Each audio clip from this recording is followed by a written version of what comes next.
Welcome to the Queen in Wilmington, Delaware, and welcome to your Touchdowns All Day Setbreak Report. I'm Max Dawson, the co-host of the Touchdowns All Day podcast with John Barber, and I'm very excited to be rolling back the band's March 13th performance with you tonight, including two of my favorite jams of the year so far. In the first set, we had that Mulberries Abyss Mulberries, and coming up after set break, we've got one of the most exciting freeze jams we've ever heard. Before we get back to the music, I'm going to share with you an excerpt of an upcoming episode of Touchdowns All Day. Well, what is Touchdowns All Day? You probably know, but if you don't, it's a podcast that Barbara and I host that is dedicated to the past, present, and future of the Disco Biscuits. We explore the music, the culture, the fan base, pretty much everything that touches our community. And there is no better topic for Touchdowns All Day than Camp Home Again. Because Camp Home Again really is an extension, an expansion upon the idea behind Touchdowns All Day. We always say we're mass communicating. Camp Home Again, which is going to be happening June 17th through 20th at the Full Moon Resort in Big Indian, New York. Well, it takes that mass communicating and I think it scales it down to a much more intimate level. It's going to be more of a retreat than a festival. So it's not Camp Bisco. It's not Bisco Land. It's you and a small number of hardcore Biscuits fans. It's the band, fellow travelers like Cloud Chord, Jake and Joel from Umphreys, Karina Reichman, the Spaga guys, Matt Butler from Everyone Orchestra. Everyone's going to convene at this incredible resort on like 100 acres of beautiful natural land right outside of Woodstock in the Catskills. And there are going to be so many cool events that are tailored toward the Biscuits community. Now, first and foremost, this is going to be an event, that gives musicians opportunities to not only learn their craft from the Disco Biscuits, but also to interact with and jam with the Biscuits and other musicians. So if you yourself are a musician, then this event is definitely for you. However, if you, like me, are not a musician, you're just someone who loves music and lives for the music and culture of the Disco Biscuits, well, good news, this event is for you as well, because there's going to be events on Biscuits trivia. There's going to be events on songwriting, on the band's approach to improvisation. So whether you're a musician or just a hardcore fan, this is an opportunity for you to have a level of access and intimacy that you probably couldn't have unless you had a time machine that allowed you to go back to the late 90s. It really is truly reminiscent of the sorts of hangs that we all used to have back when we were kids right out of college.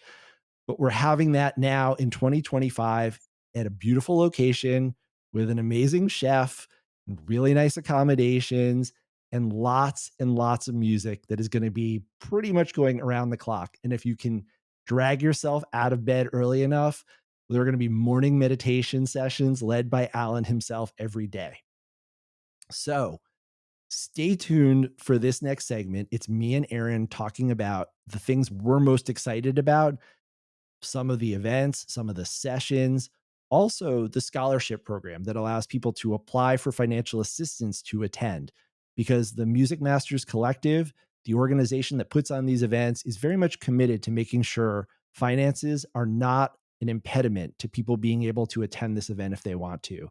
So please stay tuned. Again, go to camphomeagain.com and learn more about this event. If you have any questions, you can, of course, reach out to us at Touchdowns All Day on Instagram, at TDADBaby on X, or I'm at FY Maxwell on everything. So enjoy this interview. We'll be back with more music from the Queen, set 2, very soon. Until then, we're mass communicating. We're eagerly anticipating the rest of the summer dates. Mark has teased that more are coming. More are indeed coming. What we do know, however, when we are awaiting those, is we have something very special and exciting to look forward to, and that is Camp Home Again. Camp Home Again is going to be a drastically different thing than, calling all members of the community, party at sea, 5 shows, bring your family, bring your friends, all ages, whatever, right? This is something that we've never really done before. So that's what's exciting for us. Now, we've partnered with Music Masters Collective that have done this type of thing before. So they understand how to cater to a specific fan base, right? And God knows we have some amazing members of our fan base that are also musicians, that also are completely passionate about what we do, how we do it, know all the ins and the outs and the inversions and the songs, and right, like the super fans. And this is kind of like a unique opportunity to climb inside the mind of a musician, I guess. Right. I th- I don't know whether it's been explained like that, but the way that I see the kind of like different workshops and the opportunities for hang and collaboration, and specific talking exercises, and everything like that, I think will really inform how we do what we do, right? Or and not just necessarily us specifically, but us musicians, how do we communicate with each other effectively, right? And so we'll take like one of the workshops with like Matt Butler, who conducts Everyone Orchestra, conducts me and Everyone Orchestra, and Brownstein and Everyone Orchestra, and Alan Barber, and this is going to be a different combination of musicians. We have Jake Sinninger from Umphreys, and Joel from Umphreys, and Cloud Chord, and Jason Fraticelli from Spaga, and we have the ability to kind of mash all of us up, led by this is just one of the workshops, right, led by like our improvisational guru Matt Butler. And when you could kind of see how it takes form in a casual type of environment like that, as opposed to, you could go to an Everyone Orchestra show and see it from a crowd perspective, and that's awesome too. But I feel like this is going to be the type of thing where we could kind of like pause after the song and kind of talk about maybe what happened, or what an individual musician was feeling in the moment, or what they were succumbing to, or what they were vulnerable to, or whatever. Like, these are interesting questions to even ask of ourselves as musicians, yet alone to like expose ourselves to a fan base of like, I don't know, this is how we do it, let's talk about what just happened here. Or so there's I read there's a tractor beam workshop, right, where it's like how that's basically Yes. that's me just crowdsourcing ideas. It's like, you just come to me with your ideas for what we should be executing that summer. That's really what I'm leading that workshop for. But no, seriously, I mean, that workshop, I don't know what it's going to evolve into once I start putting pen to paper of how I'm going to lead it. But, I'm sure there's lots of questions and lots of cool things that can be demonstrated on how the tractor beam set is built, or even what the genesis of the tractor beam set is going to be at that moment early in the summer, as we have all of those tractor beam shows on the immediate horizon from there. So like, maybe, in this tractor beam workshop is where like the final stages of the creative of what's going to become the tractor beam summer shows are kind of assembled. I could very much see that happening. Barber and Joey, and Cloud Court, I think, are leading a songwriting workshop, right? Of the howls, and how are they doing it, and what are they thinking about, and what the course of action is when you get stuck, and how you persevere, and how you go back and edit and refine and make better, and when you eventually say, this is fucking good, this is good, I need to leave this and move on to the next one. Those are all things that have been learned really well by us over the last few years. So that's a solid workshop, the songwriting workshop. Alan is leading a meditation workshop each morning. Is that the case? That is. Yeah, I don't have the schedule in front of me, so let's talk about some of the things that are offered. I've got it in front of me. We've got Alan's morning meditation starting every day at 9:45. Why didn't they just call it 10 a.m.? It's 9:45 to 10:15. These days are packed, Aaron. This is like, Okay. Right. we are going to be busy. We're going to be like Michael McDonald running back and forth to all the different studios. And I'm sure Alan by 9:45 will have already run a half marathon and done 1,000 push-ups, 1,000 sit-ups. So we'll have to figure out what the workout facilities are there. We'll do a little exercise class too. But we've got on that first day of programming, we have a session, Disco Biscuits Influences and Inspiration Roundtable Q&A and Live Touchdowns All Day podcast. Oh, cool. Followed right after by the songwriting workshop. Cool. Lunch, color war, in the lab with Tractor Beam Workshop with Aron Magner. And then after dinner, you've got biscuits. You've got a super jam with the Humphreys guys and Karina, Mike Greenfield and Matt Butler. And then all night, the music keeps going. Participant jams. People are going to be wandering around, dropping in and out, sets, collaborating, lots of different places where people could set up and play. Oh, so there's individual stations too, where like, you know, if I'm seeing somebody jamming out on the keyboard, I could go over and like check out what they're doing and then kind of have like an organic moment. Or they're, you know, I know that there's collaborative stages, which will include both, you know, attendees and, you know, us musicians. And I think that there's one that is just attendees, or is that not the case? Like, does like a super band of attendees then begin to form, like the Music Master All-Stars or something? That's interesting. And I'm not entirely sure. I spoke to Henry Stout, the guy who runs Music Masters Collective in the Full Moon Resort. He talked about bands have formed at past events, people who met, who collaborated, who took it with them when they left and now come back and, you know, they have a little band reunion, or they bring their band and jam with whoever is hosting. So there are lots of opportunities. My understanding of it is that it's very open and loose and free flowing, that there will be times when everyone's playing. But if you want to wander off with your acoustic and sit by the campfire and, you know, just have a little jam session off to the side, while over in the main area, people are getting super dark and heavy and electro, you know, there can be opportunities for people to make those connections in a variety of different ways across the entire week. You never know whether Brownstein and a ukulele is going to show up and jam mirrors with you. Exactly. And that's the beauty of it, because we have so many people in our fan community. We've seen this in the Touchdowns All Day covers episodes. We got people who are doing their acoustic versions of Biscuits classics. We've got people who have full-on bands that are playing inspired in the style of the Biscuits, so doing their own version of Transfusion. So there's going to be, I feel like, a lot of diversity in terms of the musical backgrounds of the people who are there. The unifying factor is everyone who comes loves the Biscuits and wants to learn from this opportunity to be in these seminars with you guys, to learn from the Humphreys guys and Karina and Cloudy. It's a tremendous opportunity, I feel like. And I want to stress too, that you don't have to be a musician.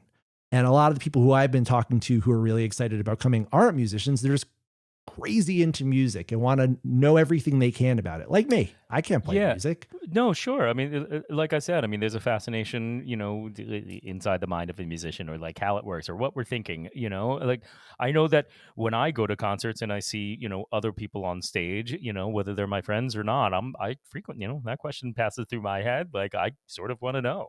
Yeah. You know, Bruce Hornsby, what are you thinking when you're on stage? Well, the coolest thing for me is I get to ask you guys that. Right. Like on a daily basis. You play something cool. I'm texting you while you're at the show, hoping that at set break, you'll look at your phone and be like, oh, thanks. I was doing this. And to me, that's one of the coolest things in the world, is being able to have these conversations. And I think that Camp Home Again is an opportunity for everyone to be able to say, hey, Aaron, how did you do that thing? Or when you know, played that jam in that freeze, what was going through your head? Like, to be able to really get deeper than just the appreciation of listening to the music and to talk to the artists who created is something that not everyone gets to experience. And I think this is a great opportunity for people to have that experience with the Disco Biscuits. 100%.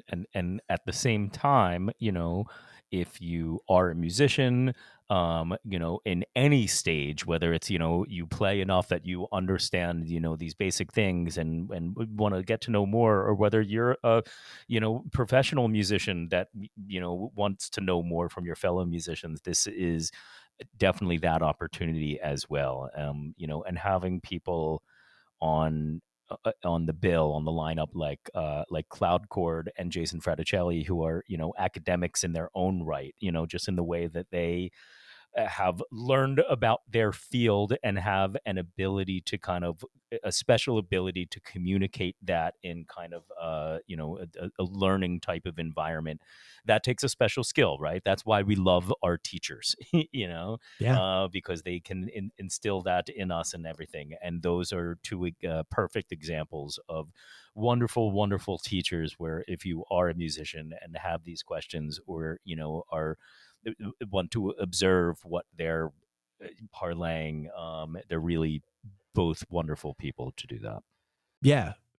One of the things that Cloud Chord Derek does is teaches people how to use Ableton to compose music and perform it live.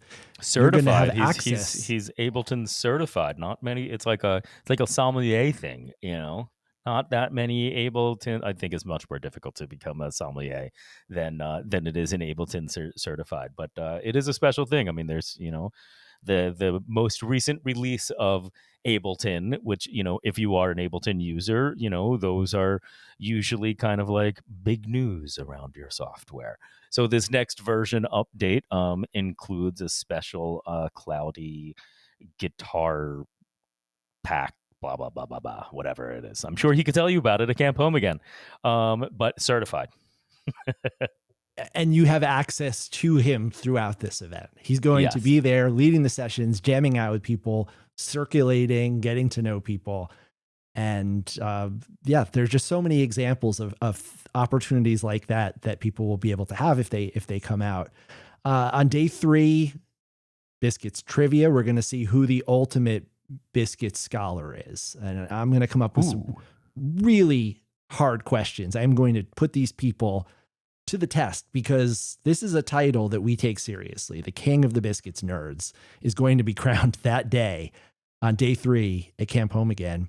After that, Mark and Alan are going to do a session on the rhythm section, little workshop and Q&A. The band is going to do a concept of improvisation workshop. So I think that's the 4 of you talking about your approach. And I think this is a great opportunity for people to maybe get a better understanding of the different sorts of terminology and techniques that you guys use. I think of, rotation jamming or fill and keep going, the things that I've heard you over the years, the shorthand that you use to describe little techniques that you do. You guys can teach people at Camp Home Again how to understand, how to listen better, and how to, if there are musicians themselves, how to improvise like the Biscuits do. Oh man, I love that. I'm definitely gonna get my boy band mic for that. I'm gonna have my fucking TED Talk mic out for that one. Most certain. In fact, I may just wear my fucking TED Talk mic all weekend long, whether it's plugged into anything or not. Black turtleneck, TED Talk mic. I love it. I hear that the food is rather good. Yes. I don't know what the accommodations are. What are the accommodations? There's everything from bring your own tent to glamping to luxury suites. And, Cool. You have an option for every kind of budget and every kind of situation. To echo, I've heard very good things about the food. I mean, they have weddings at these events. Very right. Got it. One of those types of places. Very good food is what I've heard. We're going to eat well, which is very different from most times we see each other, where we're shoveling takeout in our faces or eating some horrible backstage snacks. Totally. And I did inquire and was very excited to find out that there are scholarship programs available. I did not know any specific information about it, but I love the fact that is the case. Can you talk more about it? Yes. So Music Masters Collective is in the habit of making sure that people who want to attend these events are not kept out based on economics. Now, it is not the case that every single scholarship application can be fulfilled, but they leave it really wide open for participants to make the case to them. And we can link to all of the information in the show notes for this. But if you're a musician, and we all know a lot of up and coming musicians, not necessarily flush with funds to be able to take a week off to study and learn with their favorite band. But Music Masters Collective likes to put in place these scholarships so that people can apply and say, here's what I need. They ask you to tell them, do you need the full ride? Do you need help with your transportation? Do you need, half, a quarter, a day's worth of whatever it is? And then they evaluate them on a case-by-case basis, and they award as many scholarships as they can. People can participate both in the scholarship program as recipients of scholarships, and if you are feeling so inclined, you can donate to the scholarship fund in order to help make sure that people are able to attend this event. People who are deserving, love the band, really want to be there, but just don't have the funds right now. I love that. I'm making a note to donate to that fund tomorrow. That's amazing. Well, I'd love the fact that that is something that is offered. It just kind of speaks to the type of partners that we have in this type of special event. I like that we're able to kind of think outside the box and try on some new things and see how it goes, right? Pivot accordingly, if need be. But we're always thinking, we're always listening, we're always trying. There's a lot of things that have lots of barriers to entry and lots of variables to pontificate, but I think that this is one that we're it's announced, it's official, it's confirmed. We're talking about the specifics of it. It is happening. Pre-sale tickets sold out already. Pre-sale tickets sold out already. It's definitely, when this came up as a potential, it was one of the things that I was most excited for this summer, actually. In that it's one of those out of the box things. It's one of those special, interpersonal things that we can have an opportunity with. There's a little bit of that sometimes in, say, like VIP, right?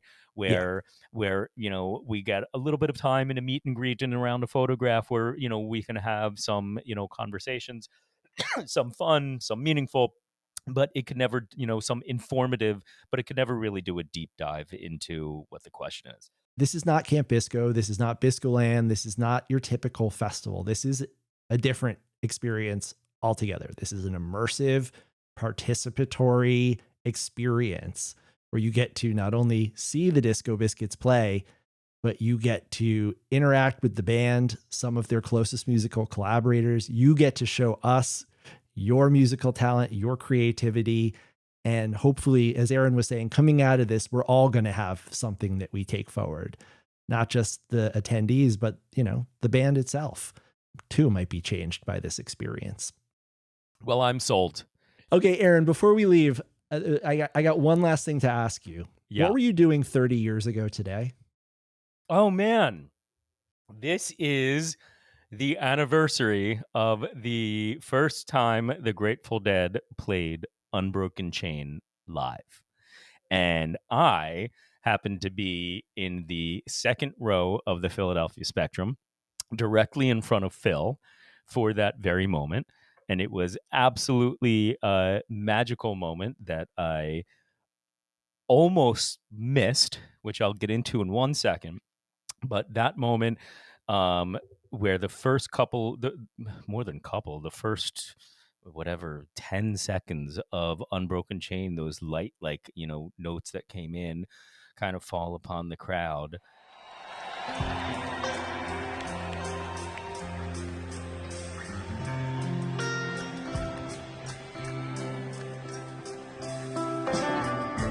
And it took everybody 3 to 4 seconds to kind of be like, is this Unbroken Chain? And that collective realization amongst 18,000 or whatever it is at the Spectrum just erupted into this cheer that was it was a different type of cheer. It wasn't excitement. It was like a holy fuck.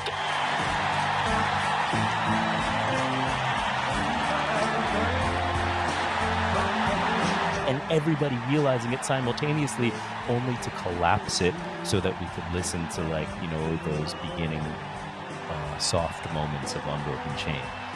So earlier in the day, I was not preparing to go to that Grateful Dead concert, even though I had full intentions of going. So they were in town for a 3-night run, and I'd gone to the other ones. This one, however, so here's the quick backstory. I pledged a fucking fraternity in college, right? Did the whole thing where you fucking pledge and all that stuff. Lived in the house my sophomore year, where you would think that that would be the year where I could, you know, benefit from the fucking bullshit pledging stuff that happened the year before. But that's the year that the Disco Biscuits started playing music, right? So all of my weekends I had basically spent going off and playing, you know, Smokey Joes and Kavanaughs and all these, like, you know, different fraternity parties, all these other things that we were doing in the early stage of our career. But this one day in 95, we had played like I guess we were still pledging at that time. So we had played a prank on the pledge masters, right? Where we kidnapped the pledge masters.